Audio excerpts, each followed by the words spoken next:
Olá, sejam todos bem-vindos ao canal do YouTube do Processual Prime. No vídeo de hoje, nesse vídeo, vou tecer alguns comentários importantíssimos sobre a nova súmula do STJ 676, que trouxe uma redação informando que, após o advento da Lei 13.964, não é possível que o juiz decrete a prisão preventiva de ofício quando decorrente de um flagrante. Vamos entender primeiro a evolução histórica da ratio dessa súmula. No primeiro momento, o STJ, em sede jurisprudencial pacífica, ainda que não houvesse uma representação expressa pelo delegado de polícia ou pelo membro do Ministério Público, o juiz, analisando a necessidade da manutenção da prisão desse indivíduo, verificando os pressupostos de admissibilidade, bem como o perigo gerado pelo estado de liberdade, estampado pela garantia da ordem pública, ou seja, o indivíduo possuindo diversas anotações criminais, o próprio magistrado convertia essa prisão em flagrante em prisão preventiva, ainda que não houvesse nenhum tipo de representação pelo delegado ou requerimento pelo membro do Ministério Público. Essa era a jurisprudência do STJ assente.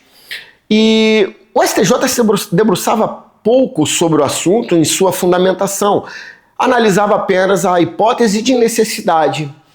Mas a doutrina defendia a tese, corroborando essa possibilidade, no sentido de que quando a autoridade policial encaminha o auto de prisão em flagrante, seria uma espécie de representação tácita ou implícita para que o magistrado saísse do seu estado de inércia e analisasse qual seria a medida mais adequada para aquele caso concreto. Então, independente do delegado de polícia representar de forma expressa no auto de prisão em flagrante, o juiz entendia e recebia aquele auto de prisão em flagrante e aquela representação de forma implícita.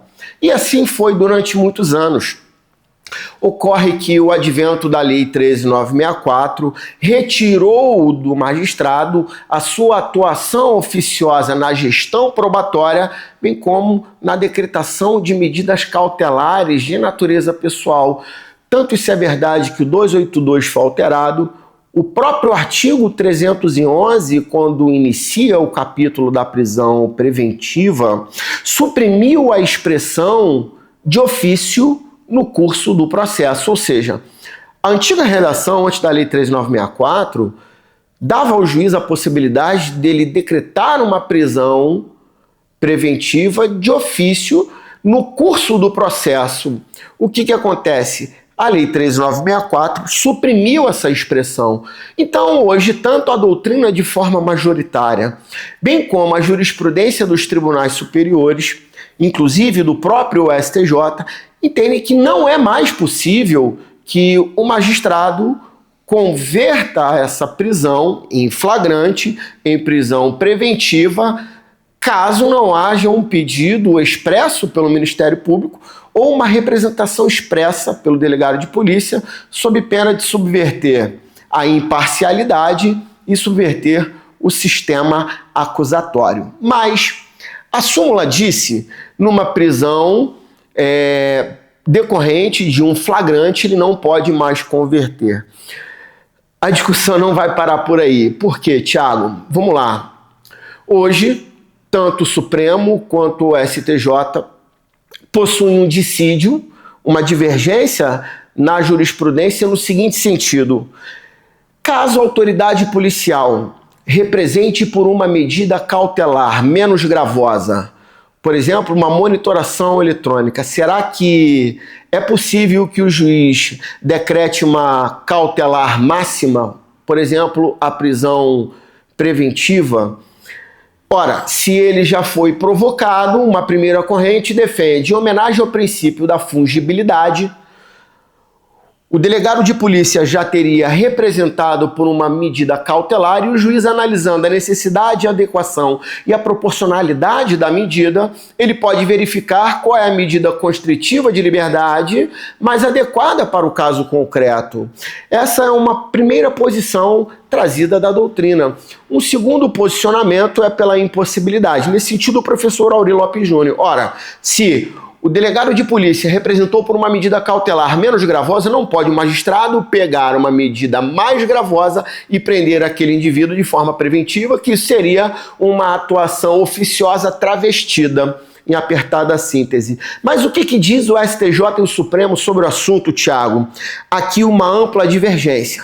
Dentro da própria quinta turma, há um primeiro posicionamento estampado do final de setembro de 2023, é pela impossibilidade, não podendo o juiz decretar uma prisão preventiva caso a autoridade policial, membro do Ministério Público, postulem uma medida menos gravosa. E dentro da mesma quinta turma, uma decisão de dezembro do mesmo ano, do ano passado, entendendo que seria possível, em homenagem à fungibilidade, necessidade, adequação e proporcionalidade. E a primeira turma do Supremo Tribunal Federal, em 2 julgados recentes, um inclusive no final de novembro de 24, entendeu pela possibilidade. Ora, o magistrado já teria sido provocado pela autoridade policial, pelo membro do Ministério Público. Então, ele analisando o caso concreto, analisando a necessidade, a adequação e a proporcionalidade da medida, seria perfeitamente possível a autoridade policial, a autoridade judiciária, melhor dizendo, converter essa medida cautelar diversa na cautelar máxima. Vamos aguardar o que será decidido pelos tribunais superiores. A súmula se referiu de forma expressa a uma prisão preventiva decorrente de um auto de prisão em flagrante quando não há nenhum tipo de provocação, que se deixe claro aqui, né? Então vamos aguardar o que vai ser decidido pela terceira sessão do STJ, bem como pela outra turma do Supremo. O panorama que a gente tem hoje é a sexta turma estampado com o mesmo posicionamento da primeira turma do Supremo Tribunal Federal, inclusive um julgado recentíssimo do final de novembro de 2024, entendendo pela possibilidade de, quando o delegado postular uma medida cautelar menos gravosa, ele poder converter pela cautelar máxima, que é a prisão preventiva. E um julgado do ano passado, de setembro do ano passado, também da quinta turma do STJ, no sentido contrário, tá certo? Um vídeo extremamente enriquecedor, uma vez que a gente precisa dominar a jurisprudência, muitos concursos estão se aproximando, a gente precisa dominar essa temática. Se você curtiu o vídeo, se inscreva no nosso canal, deixa aqui o like, até o nosso próximo encontro. Um abraço.